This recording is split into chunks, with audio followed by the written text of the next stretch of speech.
Hello students, नमस्कार, सत श्री अकाल। स्वागत है आप सभी का आपके पसंदीदा channel magnet brains IIT JEE और नीट यानी जीत के चैनल पर। और मैं अभिषेक अग्रवाल, आपका जेईई केमिस्ट्री फैकल्टी, हाजिर हूं एक और अमेजिंग एटॉमिक स्ट्रक्चर का एक और धमाकेदार, एक और धमाकेदार सेशन लेके, जिसमें अब हम प्रोटॉन की डिस्कवरी की चर्चा करने वाले हैं। पिछले वीडियो याद होगा, हमने डिस्कवरी किसकी की थी? इलेक्ट्रॉन की।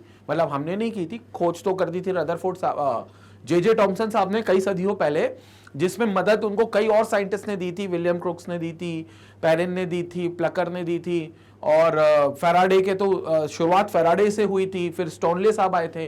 मतलब बहुत सारे साइंटिस्टों की टीम से मिलकर टॉमसन ने अल्टीमेटली एक कैथोड रे पार्टिकल की खोज कर दी थी, एक ऐसे पार्टिकल की खोज कर दी थी जिसके पास नेगेटिव चार्ज होता है, जिसके पास नेगेटिव चार्ज होता है। और वो डिस्कवरी ऑफ इलेक्ट्रॉन कैसे हुई थी? क्या डिस्चार्ज ट्यूब एक्सपेरिमेंट था?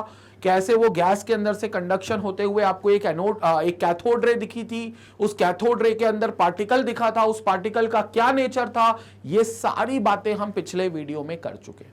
ये सारी बातें हम पिछले वीडियो में कर चुके हैं।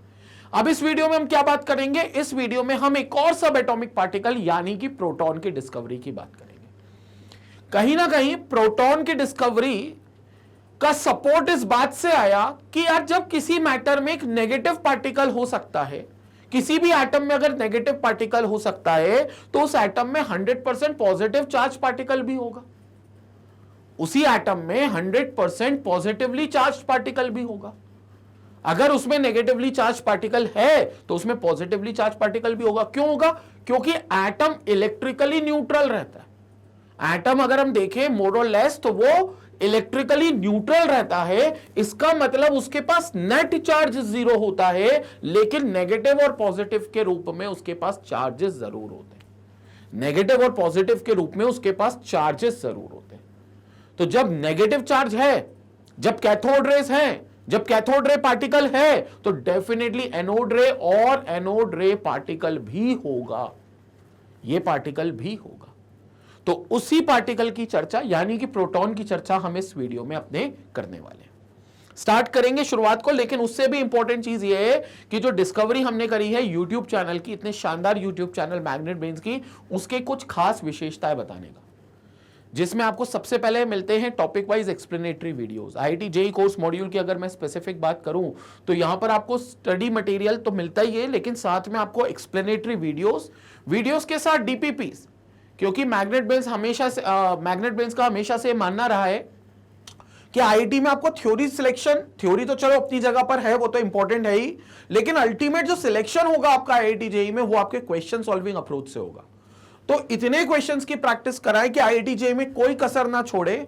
इसके लिए आपको डीपीपी शीट कराई जाती है, जो हर टॉपिक के बाद आपको दी जाती है, जो आपकी प्रैक्टिस के लिए होती है। लेकिन अगर आपको ना बने या आपको कोई क्वेश्चन में डाउट आ जाए, तो वहां पर उसके वीडियो सोल्यूशंस भी अवेलेबल है।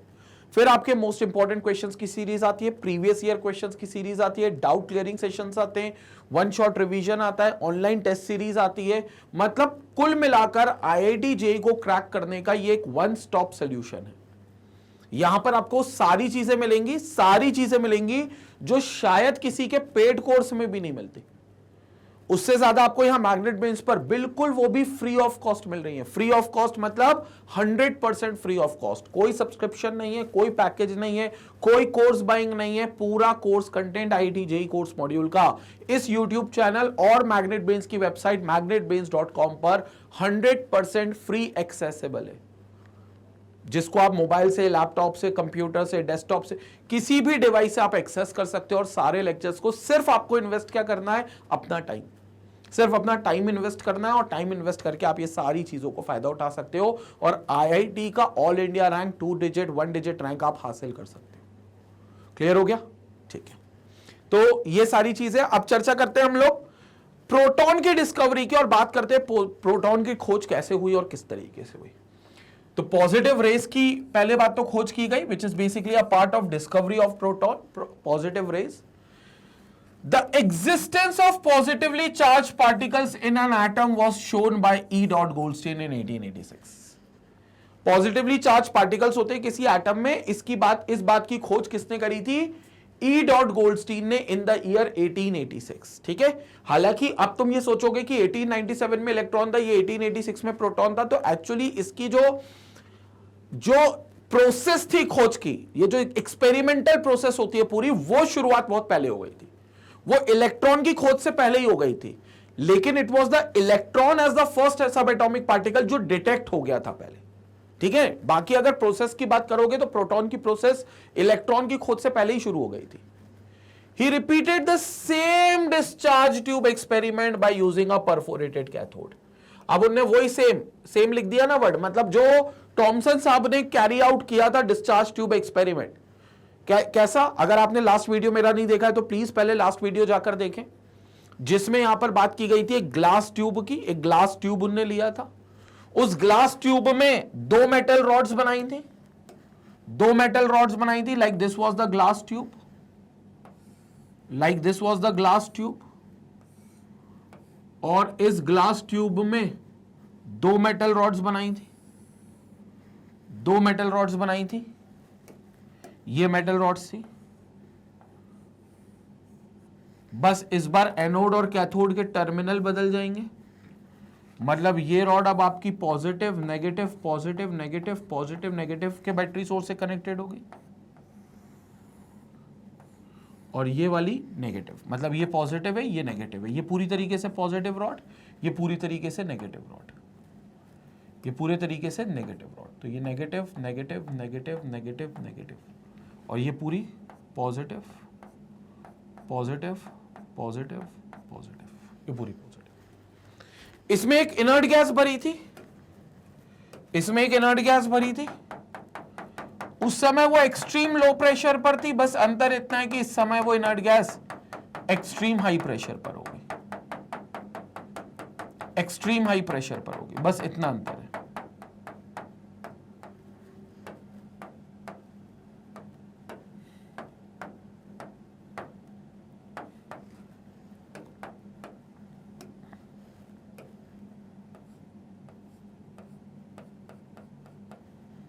एक्सट्रीम हाई प्रेशर पर होगी। So this was subjected to extreme inert gas at high pressure.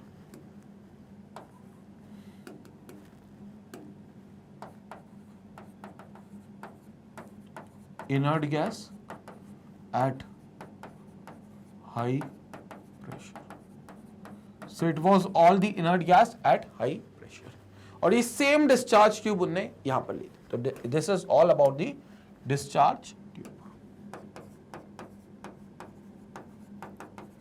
और सारा एक्सपेरिमेंट बिल्कुल सेम था। जैसे सबसे पहले ओपेक ऑब्जेक्ट रखा, शैडो कास्ट कर दी, ओपेक ऑब्जेक्ट रखा, शैडो कास्ट कर दी, जिंक सल्फाइड स्क्रीन रखी, इसको परफोरेटेड कर दिया,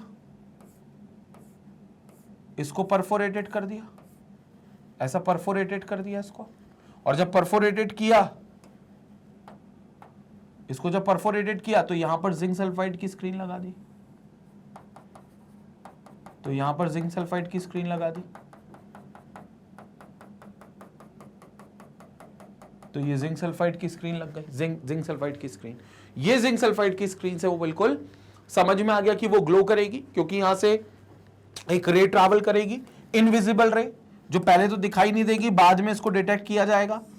फिर बाद में जब इसको डिटेक्ट करेंगे तो पता चलेगा यहां पर एक ओपेक ऑब्जेक्ट रखा, उसने शैडो कास्ट कर दी, यहां पर उन्होंने परफोरेटेड रॉड रखी, परफोरेटेड रॉड से जिंक सल्फाइड स्क्रीन ग्लो कर गई।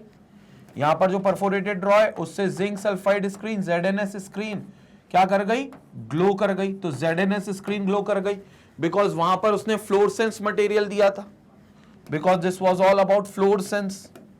तो ये फ्लोरेसेंस यहां पर देखने को मिला था, it was all about fluorescence,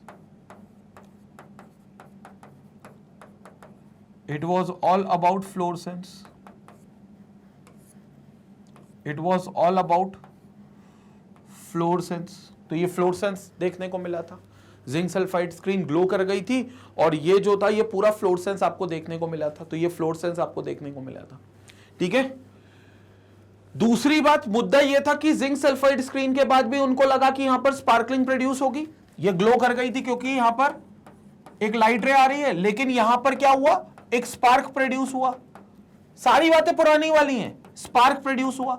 वो स्पार्क से समझ में आया कि ये जो लाइट रेज है ये भी सिंटिलेटिंग रेज है, like they produce scintillation, they produce a spark when strike to the surface of any metal or of any screen. तो जब ये स्क्रीन को स्ट्राइक कर रही है तो स्पार्क प्रोड्यूस कर रही है, जिससे साबित हुआ कि ये रे अकेली रे नहीं है, इसके साथ कोई पार्टिकल भी है। तो उसको बाद में एनोड रे पार्टिकल बोल दिया गया। सारी चीजें वही चीज करते गए और एनोड रे पार्टिकल को बोल दिया गया कि it is positively charge ray and the particle is known as positively charge particle, later it was named as proton. तो वैसे ही जैसे आपका पूरे तरीके से डिस्चार्ज ट्यूब एक्सपेरिमेंट के थ्रू थॉमसन साहब को इलेक्ट्रॉन मिला था, गोल्डस्टीन साहब को प्रोटॉन मिल गया था। ये पूरा एक्सपेरिमेंट सेम है। अब इस पर और चर्चा करेंगे, इस पर और बात करेंगे, लेकिन ये एक्सपेरिमेंट ऑलरेडी हम काफी कुछ डिस्कस कर चुके थे। अपने पिछले वीडियो में भी हम इसको बहुत डिटेल में डिस्कस कर चुके थे। स्क्रीनशॉट लेंगे इसका। तो ये वाली चीज बिल्कुल क्लियर हो गई। डिस्कवरी ऑफ प्रोटॉन जो है वो सेम आपका डिस्कवरी ऑफ इलेक्ट्रॉन जैसे होता था वैसा ही होगा। और जैसा हम लोगों ने इलेक्ट्रॉन की खोज करी थी, मतलब हमने तो नहीं करी थी, वही बार बार निकल रहा है, हालांकि मैं क्रेडिट नहीं लेना चाह रहा हूं इस बात का बिल्कुल भी। थॉमसन साहब ने जैसे डिस्कवरी की थी उसी तरीके से गोल्डस्टीन का भी ये एक्सपेरिमेंट था। आगे और चर्चा करते हैं, आगे और बात करते हैं।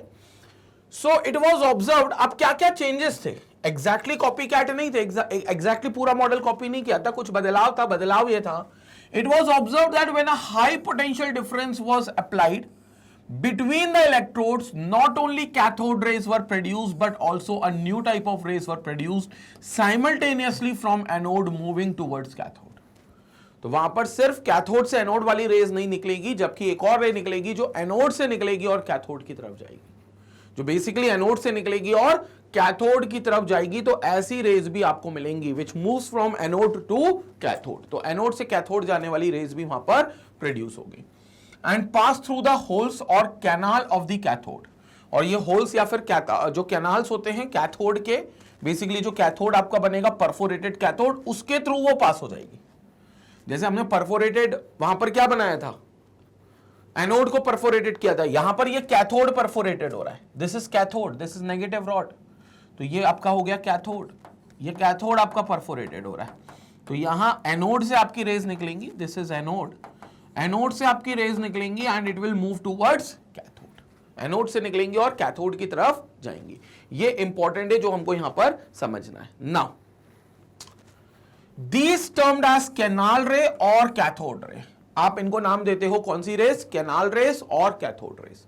तो ये बेसिकली इनका जो नाम आएगा वो आएगा कैनाल रेस और कैथोड रेस, कैनाल रेस और कैथोड रेस। तो इसके थ्रू वो निकल रही हैं और इन रेस को हम नाम देंगे कैनाल रेस और कैथोड रेस। तो ये बेसिकली इसका नाम है। कैथोड रे क्यों बोल रहे हैं? क्योंकि इसका ओरिजिनेट जो सोर्स है वो कैथोड है, ठीक है ना। तो इसको हम these termed as canal rays और कैथोड रेस। हालांकि ये हो गया कि डिस्कवरी ऑफ जो प्रोटॉन है उसमें एक्चुअली एनोड रेस निकलेंगी, तो it should be anode race naught cathode rays. यहां पर कुछ एरर है, तो it should be anode race, ठीक है। मैं करेक्ट कर देता हूं, कोई दिक्कत की बात नहीं है। तो कैनाल रेस और एनोड रेस, क्योंकि सोर्स इसका एनोड है ना, सोर्स इसका एनोड है, तो जो सोर्स होगा वहीं से निकलेगी, तो it must be anode rays, it must be anode rays. So this is anode ray, तो this is known as anode ray. तो these termed as canal rays और basically as anode rays. Perforated cathode से निकल रही हैं, but जो source है वो बेसिकली कौन सा सोर्स है आपका पास? एनोड का सोर्स है। तो these are called as positive rays, called anode rays. Cathode rays तो ये वाली हैं जो कैथोड से निकल रही थी, जो डिस्कवरी ऑफ इलेक्ट्रॉन में हमने यूज की थी, ठीक है, मतलब डिस्कवरी ऑफ इलेक्ट्रॉन में जो हमने ऑब्जर्व की थी। स्क्रीनशॉट ले लें एक बार इसका। तो ये हो गई कौन सी रेस? कैनाल रेस, जिसको हम एनोड रेस भी कहते हैं। Now characteristics of anode rays are as follows. अब जैसे हमने कैथोड रेस के कैरेक्टरिस्टिक्स पढ़े थे बच्चों, अब हम इसमें पढ़ेंगे एनोड रेस के क्या कैरेक्टरिस्टिक्स है। मोर और लेस बहुत सेम कैरेक्टरिस्टिक्स है, बस इनका सोर्स जो है वो बदल जाता है, इस वजह से कुछ प्रॉपर्टीज बदल जाएंगी। जैसे नेचर जो होगा, कैथोड रेस जनरली नेगेटिव होती है, ये जो एनोड रेस होंगी ये पॉजिटिवली चार्ज होंगी। समझते हैं? These rays travels in a straight line and cast These rays travel in a straight line and cast shadow of the object placed in their path। ये तो कैथोड रे ने भी किया था कि स्ट्रेट लाइन में ट्रैवल कर रही थी, वैसी एनोड रेस जो होंगी वो भी बिल्कुल स्ट्रेट लाइन, सीधी लाइन में ट्रैवल करेंगी। और अगर उनके रास्ते में कोई ओपेक ऑब्जेक्ट रखोगे, जो कि गोल्डस्टीन ने रखा था, तो उस ओपेक ऑब्जेक्ट के आपको पीछे शैडो कास्ट होती हुई दिखेगी। उस ओपेक ऑब्जेक्ट का आपको पीछे परछाई दिखेगी, जिससे यह साबित होगा कि डेफिनेटली यहां पर कोई लाइट रे है, इनविजिबल लाइट रे है, जो 100% एनोड से निकल रही है और कैथोड की तरफ जा रही है। एनोड से निकल रही है और कैथोड की तरफ जा रही है। तो just like cathode rays, they will also cast the shadow of an opaque object. Anode ray will also cast the shadow of an opaque object. The anode rays are deflected by the magnetic and electric fields like cathode rays, but direction is different. That means these rays are positively charged. जैसे cathode rays को हमने deflect किया था, याद करो अपन external electric और magnetic field लगाए थे। तो जैसे हमने यहां पर एक्सटर्नल इलेक्ट्रिक और मैग्नेटिक फील्ड लगाया, तो यहां पर अपने पास कौन सा था?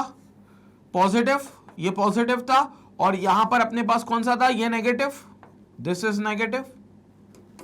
यहां पर अपने पास कौन सा था? नेगेटिव प्लेट, तो ये अपनी नेगेटिव प्लेट, और ये नेगेटिव प्लेट जैसी लगाई तो नेगेटिव पॉजिटिव, नेगेटिव पॉजिटिव, ऐसा अपन ने अटैच कर दिया। नेगेटिव प्लेट्स ये हो गई, पॉजिटिव प्लेट्स ये हो गई। अपन ने डिफ्लेक्शन की स्टडी करनी चाहिए कि भैया कहां ये रे डिफ्लेक्ट होंगी, तो इस बार डिफ्लेक्शन का डायरेक्शन ऑपोजिट निकला, मतलब रे आ रही है ऐसे और इस कदर डिफ्लेक्ट हो गई, ऐसे आ रही है और इस कदर डिफ्लेक्ट हो गई, ऐसे आ रही है और इस कदर डिफ्लेक्ट हो गई। तो सारी रेस जो है वो ऐसे आकर इस नीचे की तरफ डिफ्लेक्ट हो गई, विच इंडिकेट्स कि यहां पर जो रे है वो डेफिनेटली ऑपोजिट नेचर यानी कि पॉजिटिव नेचर की है, पॉजिटिवली चार्ज नेचर की है। तो ये सारी रेस जो होंगी ये पॉजिटिवली चार्ज नेचर की होंगी, क्योंकि ये रेस नीचे नेगेटिव की तरफ चली गई है और नेगेटिव की तरफ खुद को डिफ्लेक्ट कर गई है। तो जब भी रेस आएंगी अपने आप को नेगेटिव की तरफ डिफ्लेक्ट करेंगी, तो 100% समझ जाना कि ये रेस पॉजिटिव है, क्योंकि एक पॉजिटिव रे ही पॉजिटिव से रिपेल करेगी, ऊपर की प्लेट से रिपेल कर रही है और नीचे की प्लेट पर अट्रैक्ट करिए तो नेगेटिव की तरफ अट्रैक्ट करेगी।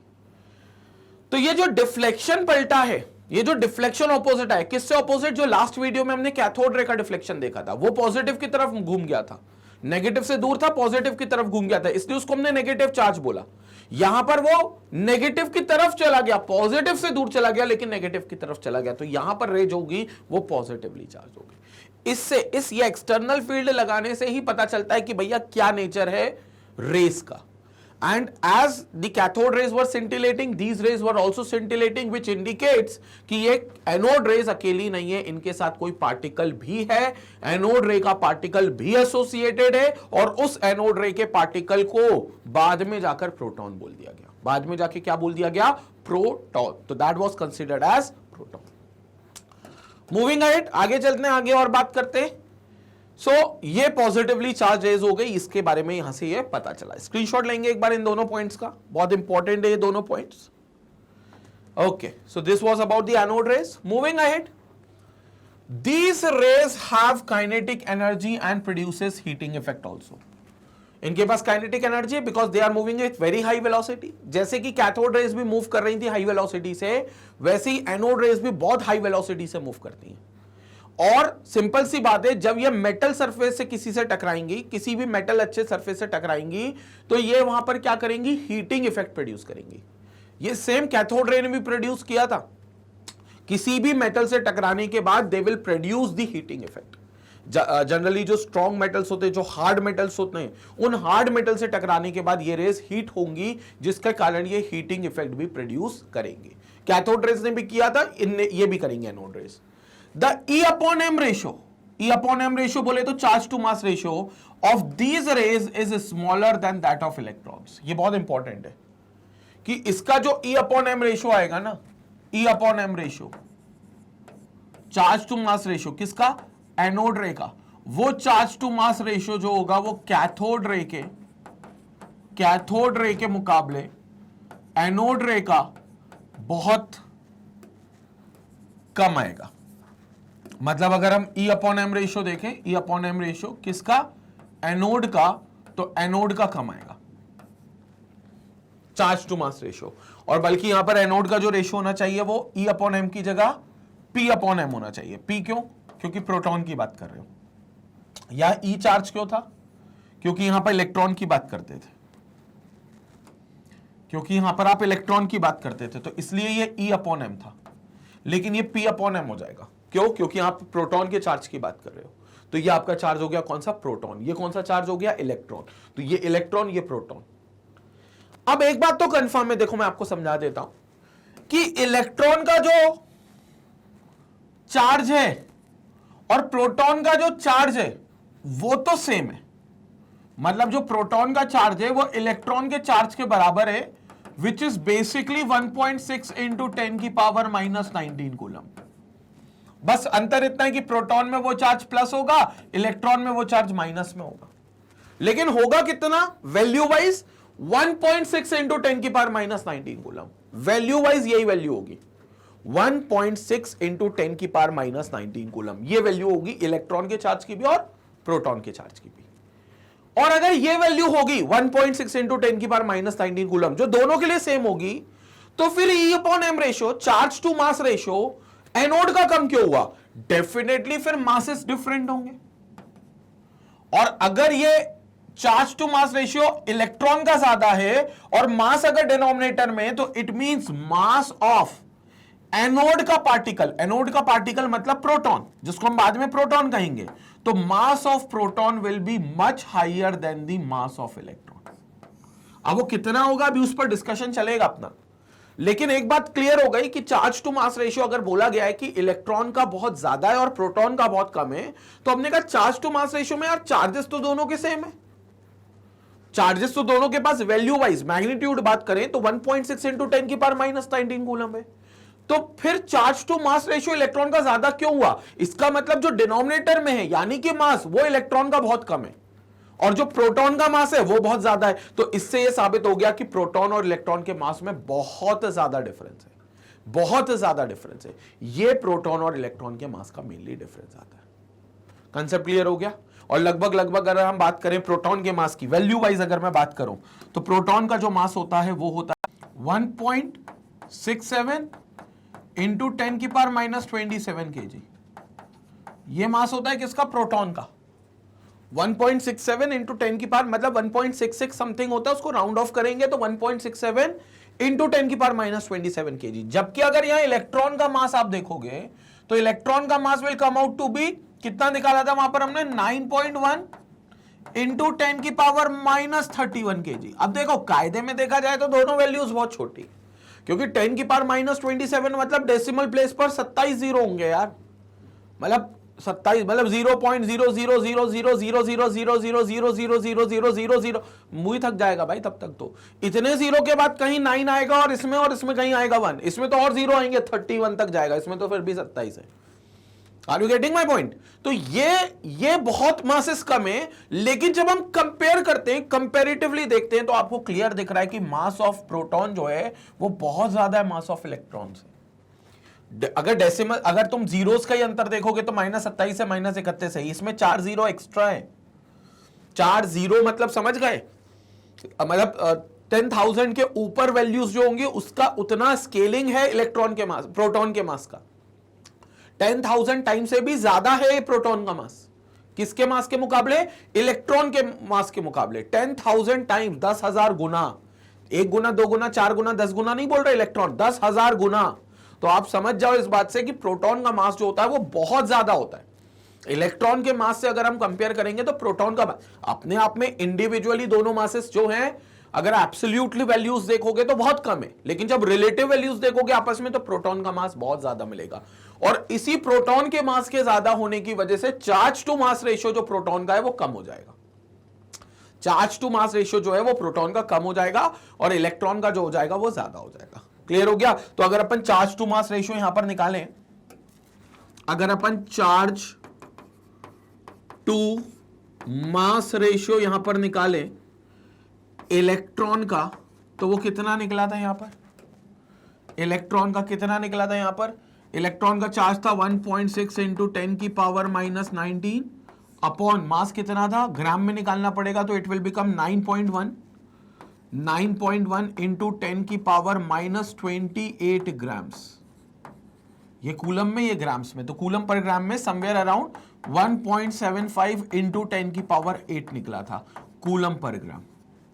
ठीक है, ये इलेक्ट्रॉन का चार्ज टू मास है जो ज्यादा होगा। किससे ज्यादा होगा? अगर तुम चार्ज टू मास रेशियो निकालो प्रोटॉन का, किससे ज्यादा होगा? अगर अपन चार्ज टू मास रेशियो निकाले किसका?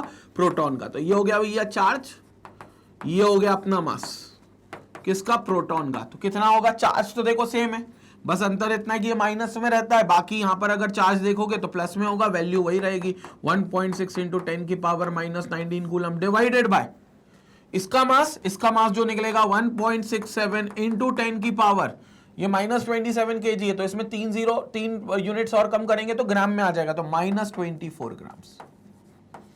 अब इसको अपन सॉल्व कर लेते हैं, यहां पर इसको सॉल्व कर लेते हैं।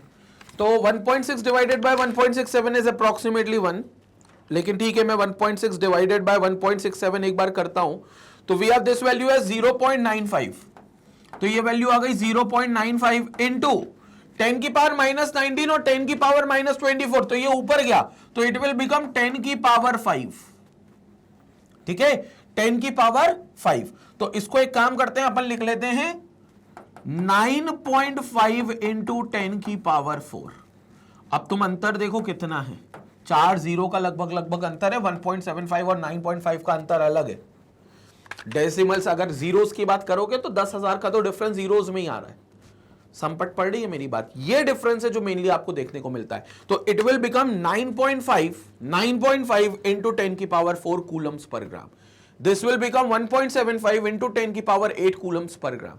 तो ये 1.75 इंटू 10 की पावर 8 कूलम्स पर ग्राम है, और ये 9.5 इंटू 10 की पावर 4 कूलम्स पर ग्राम है। बहुत अंतर है चार्ज टू मास में। इसमें अगर आप चार्ज टू मास देखोगे तो ये 10,000 टाइम्स ज्यादा है, एटलीस्ट 10,000 टाइम्स ज्यादा है। कौन? इलेक्ट्रॉन। प्रोटॉन कम है, क्योंकि मास जो है वो उसमें बेसिकली अंतर है। तो जितने टाइम्स मास का डिफरेंस होगा, जितना टाइम्स मास बड़ा होगा प्रोटॉन का इलेक्ट्रॉन से, उतने ही times charge to mass ratio electron का बड़ा होगा प्रोटॉन से, क्योंकि मास डिनोमिनेटर में आता है। ठीक है, तो ये बात समझ पड़ी।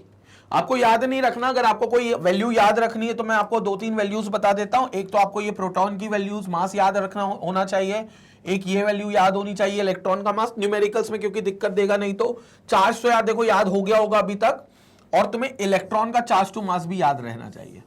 मतलब भले तुम ये याद मत करो, ये तो तुम कैलकुलेट कर लोगे, बट इसको याद रहना चाहिए, क्योंकि इसके ज्यादा फ्रीक्वेंट क्वेश्चंस आएंगे। हर बार कैलकुलेट करोगे तो फिर टाइम भी जाया होगा, और कई बार कोई गलती हो गई तो दिक्कत आएगी। इसलिए इस वैल्यू को याद कर लो, वो सबसे बेस्ट है। ठीक है, तो ये चीज हो गई चार्ज टू मास रेशियो पर। और ये सारी बातें जो है ना, ये प्रोटॉन के मास के बाद निकली।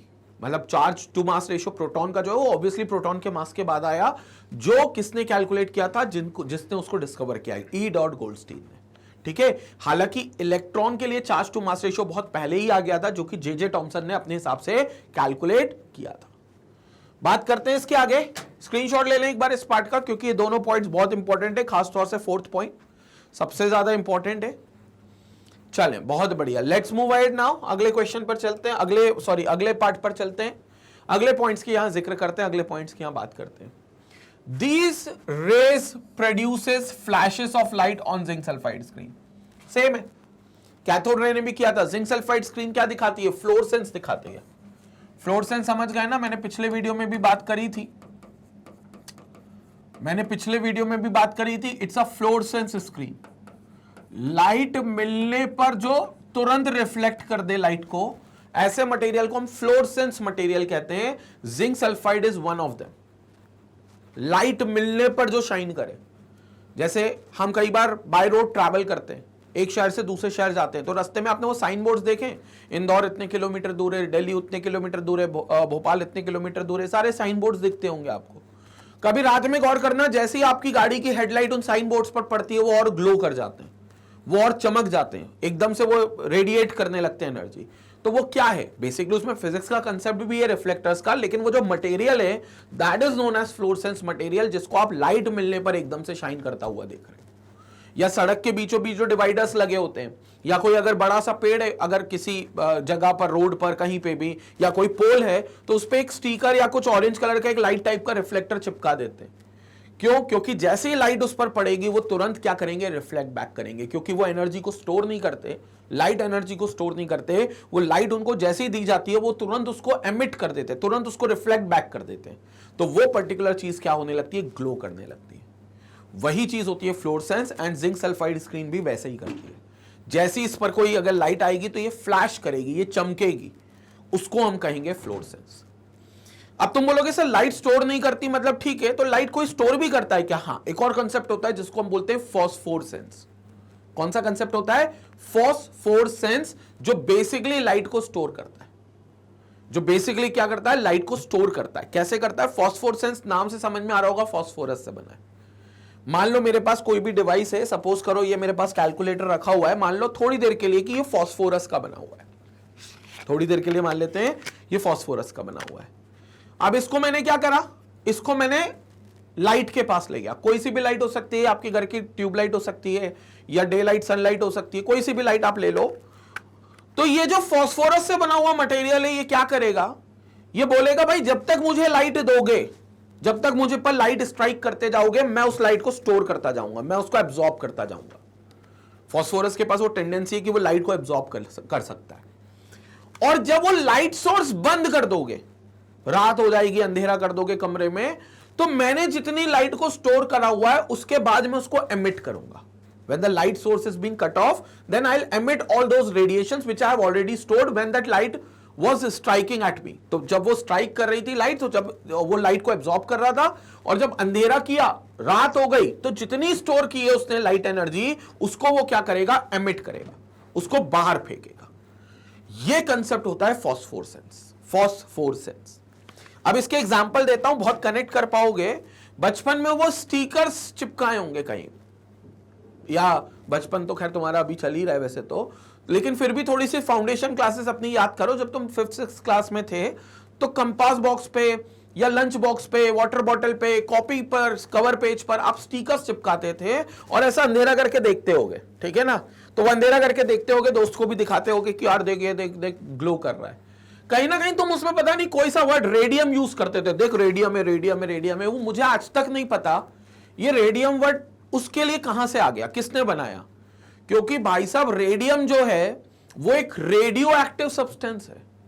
समझना मेरी बात को, रेडियम का जो नाम बना है वो इसलिए बना है because it's a radio active substance, मतलब दुनिया का सबसे खतरनाक सब्सटेंस है। क्या करते हैं रेडियो एक्टिव सब्सटेंस, क्या करते हैं रेडियो एक्टिविटी, ये पूरी साइंटिफिक बातें मैं बताऊंगा जब मैं डिस्कवरी ऑफ न्यूट्रॉन आपको पढ़ाऊंगा। क्योंकि न्यूट्रॉन की डिस्कवरी के लिए रेडियो एक्टिव सब्सटेंस का बहुत बड़ा रोल था, रेडियो एक्टिविटी के कंसेप्ट का बहुत बड़ा रोल था। वहां मैं आपको समझाऊंगा उसका साइंटिफिक एस्पेक्ट।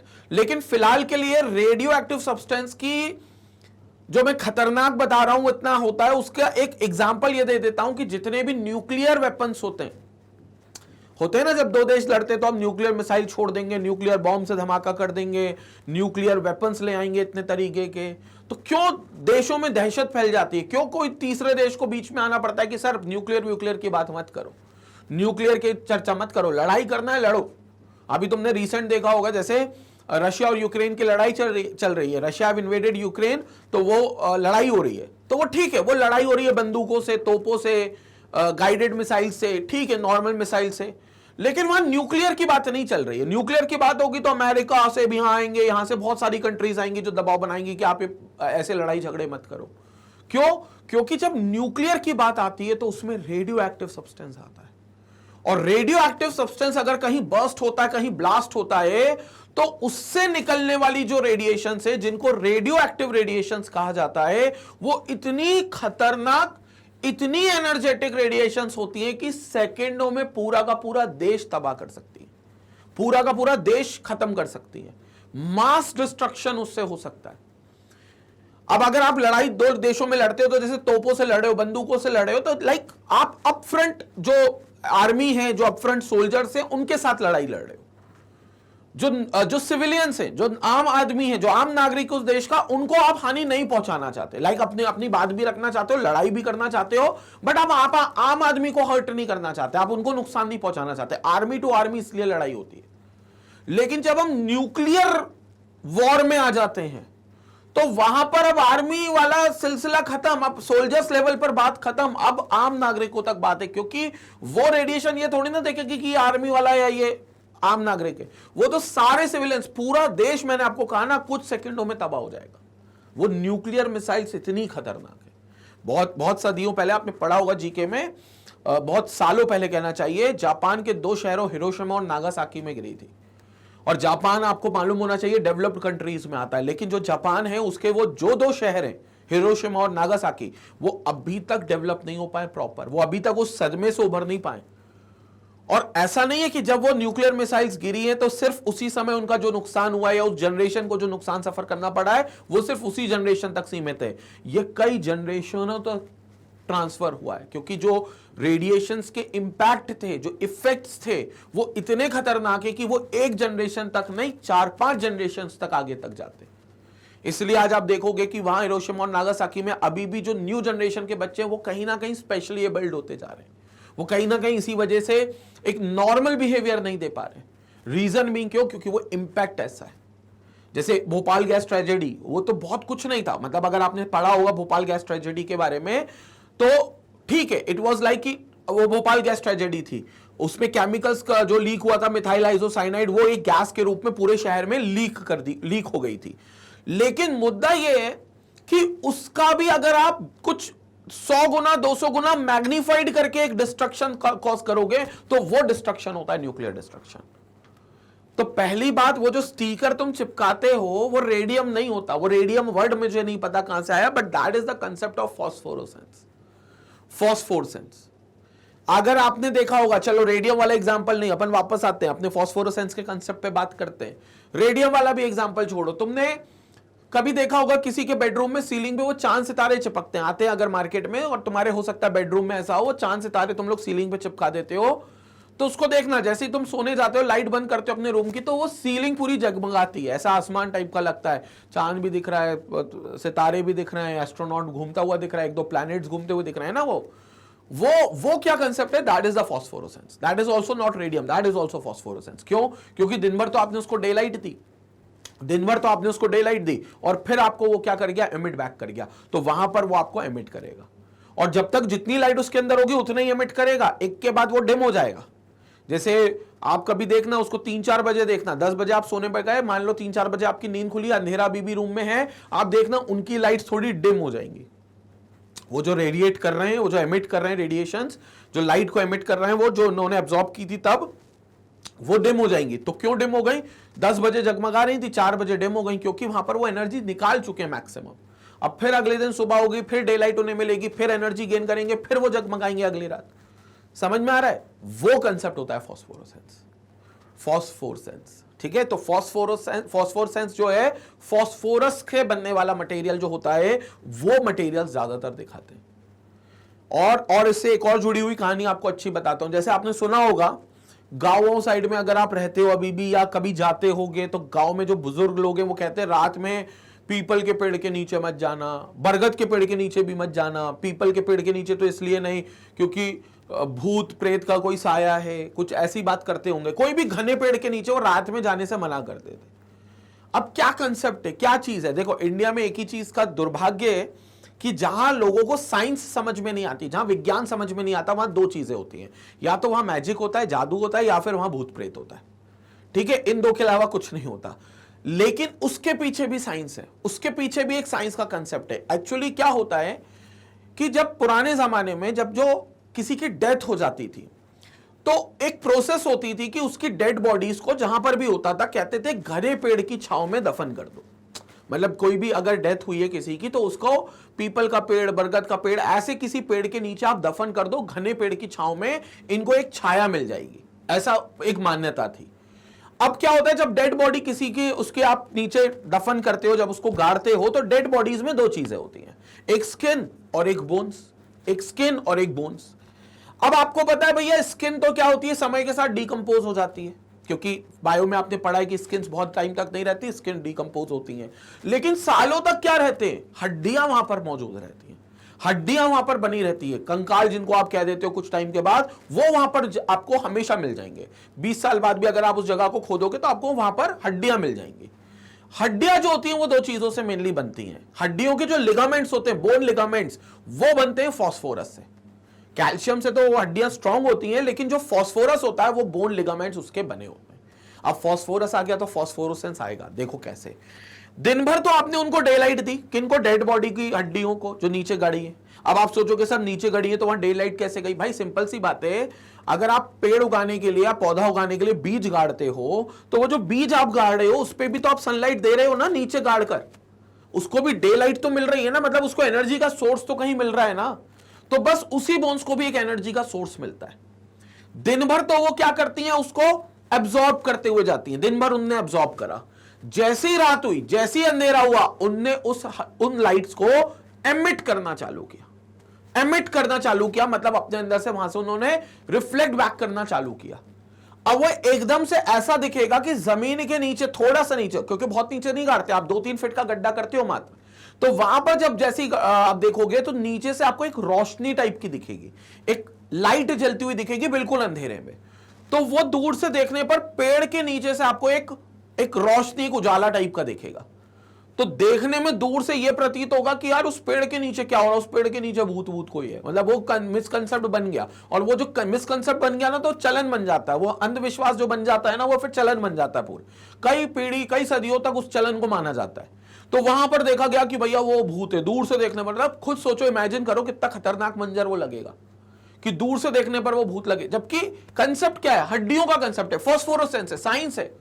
फास्फोरस ने एमिट किया है, अभी उसको रिफ्लेक्ट करेगा, तो उसका टेंडेंसी, उसका नेचर ही है भाई। लेकिन दूर से देखने पर लगेगा यार वहां कोई भूत भूत है, और डेड बॉडी भी दफनाई है, तो ऐसी जगह तो वैसे भी सेंसिटिव हो जाती है, वैसे ही अपन को जाने में डर लगता है। तो वहां पर वो कंफर्म हो गया, भूत भी किसका है, उसी का ही है जिसकी अभी डेड बॉडी दफनाई है, उसकी कोई अधूरी इच्छा रह गई थी, पूरा करने आया है। वो अंधविश्वास चालू हो गया। समझ में आया?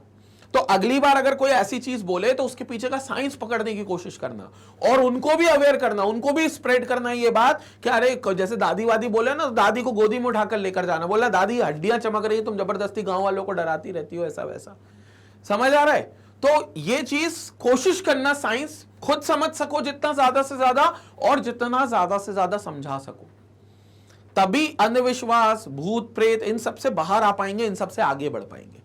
ठीक है, बट ये चीज समझना जरूरी है, दैट इज फास्फोरेसेंस। तो वो फास्फोरेसेंस होता है। फिलहाल हम जिस पर हैं वो है फ्लोरेसेंस। फ्लोरेसेंस लाइट मिलने पर तुरंत चमकता है, वो स्टोर नहीं करता, वो अंधेरे होने का वेट नहीं करता, वो उजाले में ही चमकता है। तो that is called as fluorescence, and zinc sulphide screen is one of them. Zinc sulphide screen is one of them, तो that is called as fluorescence. ये फ्लोरेसेंस होगा। These rays can pass through thin metal foils. ये जो raise होती हैं, these rays can pass through thin metal foils, जो thin metal foils होती है उनमें से पेनिट्रेट कर सकते हैं, उसको पेनिट्रेट करते हैं, तो वो पेनिट्रेशन पावर बहुत अच्छी होती है। ये कैथोड रेज भी करती थी, ये कुछ नई बात नहीं है, एनोड रेज भी करती थी, कैथोड रेज भी करती थी, एनोड रेज भी करती हैं। तो पेनिट्रेशन आपको देखने को मिलता है बड़ी आसानी से। इसके बाद they are capable to produce ionization in gases. They are very much capable to produce ionization in gases. Gases के अंदर से जब ये पास होंगी तो दे आर वेरी कैपेबल कि ये आयोनाइज कर सकती हैं गैसेस को, ये गैसेस में कंडक्शन कर सकती हैं, ये गैसेस को डिस्चार्ज कर सकती हैं बेसिकली, और उनके अंदर आयंस क्रिएट कर सकती हैं। तो जैसे इनर्ट गैस थी, वहां पर इनर्ट गैस ने भी क्या किया था, हमने उसके अंदर से जैसे कैथोड रे पास कराई थी, वैसी जब एनोड रे भी पास कराएंगे तब भी ये जो गैस होगी ये कंडक्टर की तरह काम करेगी, यानी कि रे को एक जगह से दूसरी जगह ले जाएगी, क्योंकि ये गैस खुद आयोनाइज होगी। जो इनर्ट गैस भरी थी ना, जिसका जिक्र किसी ने नहीं किया, ना गोल्डस्टीन ने ना थॉमसन ने, कि कौन सी गैस थी वो, सिर्फ ये अंदाजा लगाया गया कि इट मस्ट बी हीलियम, क्योंकि हीलियम ही तब तक की नोन गैस थी जो इनर्ट थी। तो हीलियम गैस थी जिसको यहां पर उन्होंने देखा और समझा है, तो that is called as ionisation. Moreover they can produce physical and chemical changes. वो फिजिकल और केमिकल चेंजेस भी क्या करते हैं, प्रोड्यूस करती हैं। कौन सी rays, anode rays, anode rays. और इनके साथ जो पार्टिकल एसोसिएटेड होता है which is known as anode ray particle, और एनोड रे पार्टिकल को ही क्या कहा जाता है, प्रोटॉन। एनोड रे पार्टिकल को ही क्या कहा जाता है, proton. So that becomes the proton. Clear हो गया डिस्कवरी ऑफ प्रोटॉन के बारे में, पूरी तरीके से क्लियर हो गया। स्क्रीनशॉट ले लें, अभी और चर्चा करनी है चार्ज टू मास रेशियो की, थोड़ी फिर आगे बात करेंगे। क्लियर हो गया प्रोटॉन की डिस्कवरी के पोस्टुलेट्स, ठीक है। हालांकि अभी ई चार्ज टू मास रेशियो की और भी बात की गई है। जे थॉमसन, जिन्होंने 1906 में एक्यूरेटली मेजर किया था charge to mass ratio of the particles, he obtained maximum value of E/m of hydrogen. Hydrogen की सबसे मैक्सिमम वैल्यू आई, पता है क्यों आई? क्योंकि चार्ज तो चलो ठीक है, जो इलेक्ट्रॉन प्रोटॉन होंगे वो है, लेकिन मास जो है वो हाइड्रोजन का सबसे कम है। मास जो है वो सबसे कम है। अब जब मास सबसे कम होगा, मास जब सबसे कम होगा, तो जो हाईएस्ट वैल्यू मिलेगी वो हाइड्रोजन की मिलेगी, E/m रेशियो। तो चार्ज टू मास रेशियो, क्योंकि चार्ज का मास वैल्यू तो सबके लिए सेम है, बस इलेक्ट्रॉन के लिए माइनस में, प्रोटॉन के लिए प्लस में, लेकिन वैल्यू वाइज दोनों सेम है। वैल्यू वाइज दोनों सेम है। 1.6 इंटू 10 की पावर माइनस 19 कूलम। तो वही चीज हाइड्रोजन के लिए, और इसलिए चार्ज जो है वो उसका E/m सबसे मैक्सिमम है, क्योंकि वो लाइटेस्ट पार्टिकल है, क्योंकि उसका मास सबसे कम है। और कितना निकलेगा? दिस वैल्यू वॉज 9.57 इंटू 10 की पावर 4 इंटू 10 की पावर 4। यही निकला था अपना भी। देखो मतलब मैंने जो निकाला था बेसिकली यार चार्ज टू मास, ये देखो 9.5 इंटू 10 की पावर 4, मैंने भी यही निकाला था। मतलब ये वाला हाइड्रोजन के लिए था। अब तुम बोलोगे सर आपने तो नॉर्मल लिया था प्रोटॉन का। हाँ तो भैया हाइड्रोजन में एक ही तो प्रोटॉन है। हाइड्रोजन में क्या है? एक ही तो प्रोटॉन है। हाइड्रोजन का एटॉमिक नंबर 1, और एटॉमिक नंबर 1 है मतलब प्रोटॉन एक है। तो मैंने अगर एक प्रोटॉन के हिसाब से चार्ज टू मास निकाला, मतलब मैंने एक्चुअली हाइड्रोजन का ही चार्ज टू मास निकाला था, क्योंकि हाइड्रोजन पर एक ही प्रोटॉन है और उस प्रोटॉन का मास है 1.6 इंटू 10 की पावर माइनस 24, जो हाइड्रोजन के एक एटम का भी मास है। यही तो हाइड्रोजन के एटम का मास हो जाएगा, क्योंकि हाइड्रोजन के एटम में एक प्रोटॉन है और एक इलेक्ट्रॉन है। कभी भी याद रखना, एटॉमिक मास हालांकि हम आगे पढ़ेंगे, कभी भी याद रखना इलेक्ट्रॉन का मास एटॉमिक मास में कंट्रीब्यूट नहीं होता है। इलेक्ट्रॉन का जो मास है वो एटम के मास में नहीं माना जाता है। इलेक्ट्रॉन का जो मास है वो एटम के मास में इसलिए नहीं माना जाता क्योंकि उसका मास की वैल्यू बहुत कम है, बहुत कम है। प्रोटॉन का मास सिग्निफिकेंट है। सिग्निफिकेंट है मतलब आपको उसको कैलकुलेट करना पड़ेगा और उसको कंसीडर भी करना पड़ेगा, तो इसलिए मैंने कंसीडर किया। तो ये हो गया प्रोटॉन का चार्ज टू मास, और हाइड्रोजन में भी एक ही प्रोटॉन है, तो हाइड्रोजन एटम का भी चार्ज टू मास रेशियो यही निकलेगा। तो ये सबसे ज्यादा निकला है, सबसे ज्यादा। आगे के एटम्स की अगर बात करोगे हाइड्रोजन के अलावा, तो 9.5 इंटू 10 की पावर 4 से सबका कम वैल्यू निकलेगा। 9.5 इंटू 10 की पावर 4 से सबकी वैल्यू जो निकलेगी वो कम वैल्यू निकलेगी। कंसेप्ट क्लियर हो गया? ये चीज बहुत इंपॉर्टेंट है। Now this was the maximum value for any positive particle, and it compelled to assume that the positive particles given by the hydrogen represents a fundamental particle. ये maximum value है किसी भी पॉजिटिव पार्टिकल की, and it compelled to assume that the positive particles given by the hydrogen represents a fundamental particle of positive charge. तो hydrogen atom से जो positive particle निकला है वो पॉजिटिव पार्टिकल बेसिकली जो होगा वो प्रोटॉन होगा, which is considered to be fundamental particle. इसलिए कई जगह पर पता है प्रोटॉन को कहते हैं, क्योंकि प्रोटॉन ऐसा पी पॉजिटिव दिखता नहीं है ना, बहुत छोटा पार्टिकल है, दिखता तो इलेक्ट्रॉन भी नहीं है लेकिन दिखता प्रोटॉन भी नहीं है, तो प्रोटॉन को क्या बोल देते कई जगह पर H+। इनफैक्ट केमिस्ट्री में तो H+ ही प्रोटॉन माना जाता है, H with a positive charge. क्यों? क्योंकि हाइड्रोजन का एटॉमिक नंबर 1 होता है। आगे मैं पढ़ाऊंगा, अगर एटॉमिक नंबर 1 है, एटॉमिक नंबर में आएंगे, तो इसका मतलब यह हो गया कि अगर हाइड्रोजन पर कोई चार्ज नहीं है, न्यूट्रल है, तो इसके पास इलेक्ट्रॉन की संख्या भी 1 है और इसके पास प्रोटॉन की संख्या भी 1 है। दोनों एक एक है, इलेक्ट्रॉन की संख्या भी एक है और प्रोटॉन की संख्या भी एक है, अगर हाइड्रोजन पर कोई चार्ज नहीं है तो। लेकिन अगर मैं हाइड्रोजन से इलेक्ट्रॉन निकाल दूं, ये इलेक्ट्रॉन निकाल दूं, जो कि बड़ी आसानी से निकल सकता है। क्यों? क्योंकि इलेक्ट्रॉन तो आउटर मोस्ट शेल में दौड़ रहे हैं, और जब आउटर मोस्ट शेल में कोई चीज दौड़ रही है तो वहीं से वहीं आप उसको बाहर निकाल सकते हो, वहीं से वहीं आप उसको बाहर निकाल सकते हो, तो आप इलेक्ट्रॉन को बाहर फेंक सकते हो। जबकि प्रोटॉन को निकालना असंभव है, केमिकल रिएक्शन से तो असंभव है। न्यूक्लियर रिएक्शन से आप निकाल सकते हो, वही धमाका और वही मास डिस्ट्रक्शन वाली रिएक्शन से, क्योंकि उसमें न्यूक्लियस ही फटे आएगा पूरा। लेकिन इलेक्ट्रॉन जो है अदरवाइज केमिकल रिएक्शन में सिर्फ इलेक्ट्रॉन निकलेगा, प्रोटॉन नहीं निकलेगा केमिकल रिएक्शन में, तो यहां पर प्रोटॉन रह जाएगा। तो जैसे ही इलेक्ट्रॉन निकला, अब H पर H+ का चार्ज आ गया, which indicate this has nothing but only 1 proton. तो इसलिए H+ को सिर्फ हम प्रोटॉन का दर्जा देंगे, दिस बिकम्स प्रोटॉन। और अभी न्यूट्रॉन की बात नहीं करनी, हाइड्रोजन के H1 वाले में, इस वाले में तो न्यूट्रॉन होता भी नहीं है, और वैसे भी न्यूट्रॉन की डिस्कवरी बड़ी लेट हुई थी, तब तक ये सब पता ही नहीं था, मतलब न्यूट्रॉन के बारे में पता ही नहीं था जब ये सब चीजें बताई जा रही थी। न्यूट्रॉन की डिस्कवरी बहुत लेट हुई थी, उसके लिए हम अलग से जाएंगे डिस्कवरी ऑफ न्यूट्रॉन पे। तो ये H+ हो गया, H+ will be known as proton. तो H+ को बेसिकली क्या कह दिया जाता है, that is equal to proton.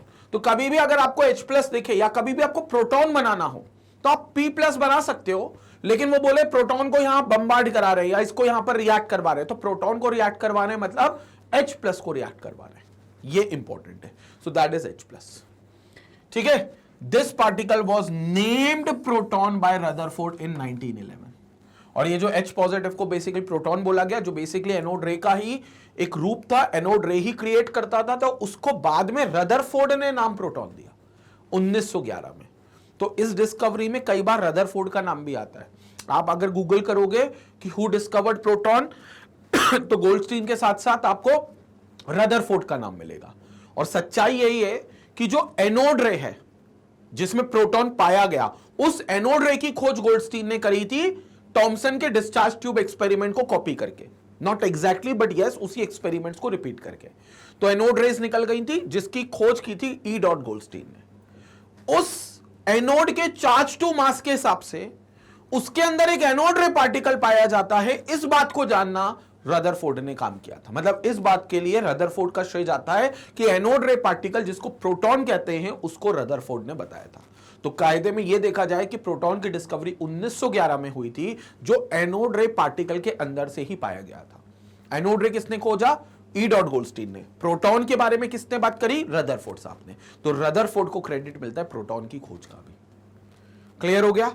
हालांकि जो शुरुआत होती है वो गोल्डस्टीन से होती है, तो कई जगह पर गोल्डस्टीन को ही सबसे अच्छा माना गया है, बिकॉज एनोड रे नहीं होती तो पार्टिकल ये निकाल ही नहीं पाते, तो इसलिए गोल्डस्टीन को ही नाम दिया जाता है डिस्कवरी ऑफ प्रोटॉन में। बट नाम और वो जो प्रोटॉन के बारे में पता लगाया वो रदरफोर्ड ने किया 1911 में।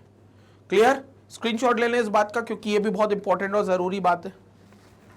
स्क्रीनशॉट लेंगे जल्दी से इसका। ओके नाउ, तो ये बात हमको कंफर्म हो गई, ये बात हम लोगों ने यहां पर समझ ली। बहुत बढ़िया, तो ये पॉइंट्स हम लोगों को क्लियर हो गए। सो this is how the proton was discovered, और प्रोटॉन की ये मेनली इस तरीके से खोज हुई थी।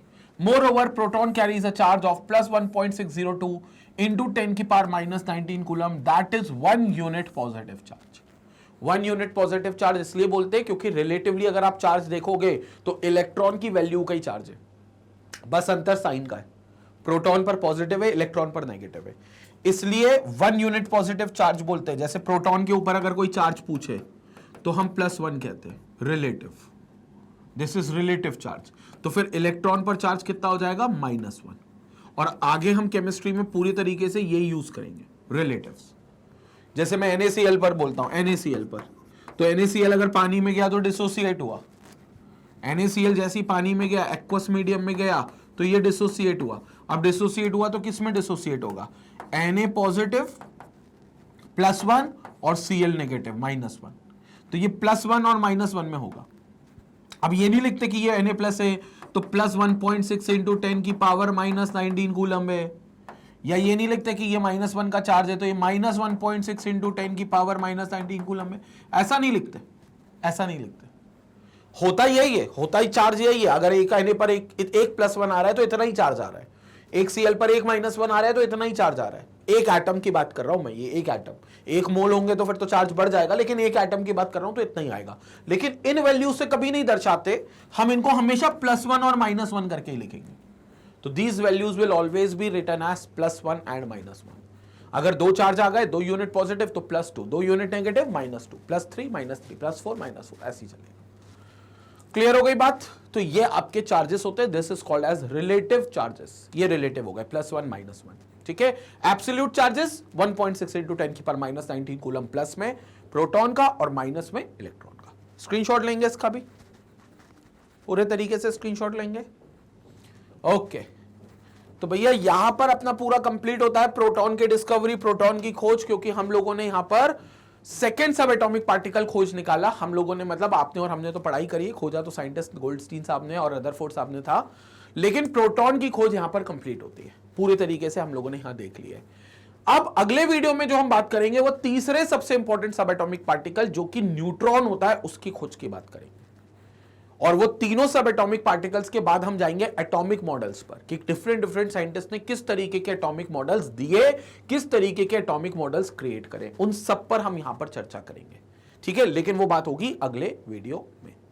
बाकी आपको पता है मैग्नेट ब्रेन्स का प्लेटफॉर्म के बारे में कि यहां पर आपको कंप्लीट सोल्यूशन मिलता है आपकी IIT JEE की और नीट की प्रिपरेशन का, या फिर आप किसी और कॉम्पिटिटिव एग्जाम, जैसे अगर आप फाउंडेशन क्लास में हो तो आप NTSC ओलंपियाड की तैयारी कर रहे हो, या आप सीयूईटी की तैयारी करना चाह रहे हो, या फिर आप बोर्ड स्पेसिफिक सीबीएसई या यूपी बिहार बोर्ड स्पेसिफिक कुछ पढ़ना चाह रहे हो, या फिर आप bank, insurance, RRB, SSC, JAP, cab, UPSC, इस किसी भी competitive exam, government competitive exams की अगर आप तैयारी कर रहे हो, तो आपको कहीं भटकने की जरूरत नहीं है, कहीं आपको यहां पर इधर उधर जाने की, यूट्यूब चैनल तराशने की जरूरत नहीं है, क्योंकि यहां पर मैग्नेट ब्रेन्स पर आपको ये सारे courses, full fledged courses 100% syllabus के साथ आपको फ्री ऑफ कॉस्ट मिलते हैं। कहां अवेलेबल है? मैग्नेट ब्रेन्स के यूट्यूब चैनल पर आप चले जाओ, मैग्नेट ब्रेन्स के चैनल पर, या फिर सबसे अच्छा मैग्नेट ब्रेन्स की वेबसाइट पर चले जाओ। वेबसाइट पे जाना अच्छा क्यों है? क्योंकि जैसे आप magnetbrains.com पर जाओगे तो यहां पर आपको एक ऑर्गेनाइज्ड कोर्स मिलेगा। आपको पहले कॉम्पिटिटिव एग्जाम सेलेक्ट करना होगा, आपको अपनी क्लास सेलेक्ट करनी होगी, उसके बाद आपको पूरा कोर्स, पूरा चैप्टर वाइज, सब्जेक्ट वाइज, पूरे सिलेबस जो है वो आपको सेग्रीगेशन में दिख जाएगा। प्रॉपर आपको वहां पर एक हर चीज की कैटेगरी होगी, तो वहां से पढ़ोगे आप तो एक फ्लो में आपको सारे लेक्चर्स मिलेंगे। और अच्छी बात यह है कि मैग्नेट ब्रेन्स कभी ये नहीं मानता कि सिर्फ आप थ्योरी पढ़ पढ़ के कोई कॉम्पिटिटिव एग्जाम निकाल सकते हो। आपको क्वेश्चन की प्रैक्टिस भी उतनी ही इंपॉर्टेंट है जो आपको करनी चाहिए।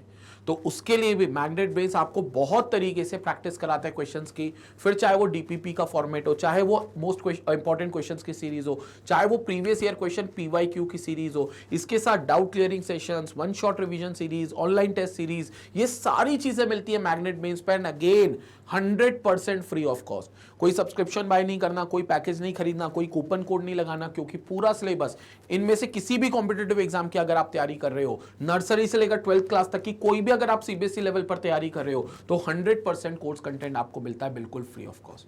और पूरा कोर्स आप मोबाइल से, लैपटॉप से, टैबलेट से, डेस्कटॉप से, किसी भी इलेक्ट्रॉनिक डिवाइसेस से आप बिल्कुल इनको एक्सेस कर सकते हो। तो इसी तरीके से मैग्नेट ब्रेन्स को अपना सपोर्ट देते रहें, लोगों तक शेयर करें, चैनल को शेयर करें, लोगों को सब्सक्राइब करवाएं, आप भी सब्सक्राइब करें और लोगों तक भी स्प्रेड करें। तो इसी तरीके से प्यार और सपोर्ट देते रहें। Stay tuned, stay connected. Thank you.